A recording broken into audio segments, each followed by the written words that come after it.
台南大学因过捌研发机器人会晓参人用台语开讲，即马因搁再有新的研发咯，就是讲台语互 AI 机器人听，就会当随产生相对应的相片，互咱学习。研发团队也是这去到国外发表，教授也讲，这外国人用多样化的方式来学台语，效果是真紧，而且是真好的。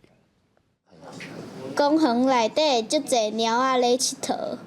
对机器讲台语，无几秒钟，连咪做出一张图送互你，无看唔到，这只不假厉害机器人佮出现啊！本正干来晓参人讲母语做练习，即阵有新的功能，就是用 AI 生成影像，互人会当用看图的方式学台语，增加印象。其实台大学开放互囡仔抢头香做体验，那是毋是佮增加因学习的动机？机器有英语、台语啊 AI， 这台机器人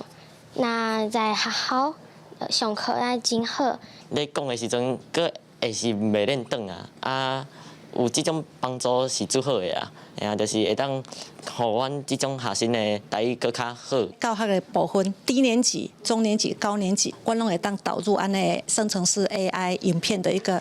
教学了，我相信囡仔应该是印象会佫较深刻。这是台南大学三学合作成果，教授表示，咱参机器互动，伊自然就甲声音做运算，每叫机器会用我本土的语句，也是图片做回应。机器人唔会晓讲台语尔，英语买通。研发团队日前去香港、日本等国家发表，因讲外国人用安尼学习，敢若留3摆就晓讲台语的词类。发现说，不管是马来西亚的老师还是学生，还是日本当地的教授，因学台语拢学了真紧，这对咱台湾是一个优势。吼，咱会使把咱台湾这的文化，咱的母语推广到全世界，互全世界拢知影咱台语其实是一个真水的语言。目前这套系统爱连网络，研究团队暗算未来要直接伫机器内设 GPU， 互学生伫任何所在拢通使用。另外，伊嘛参出版社合作，互 AI 科技运用伫咧高年级的母语课程，提升学生学母语的意愿。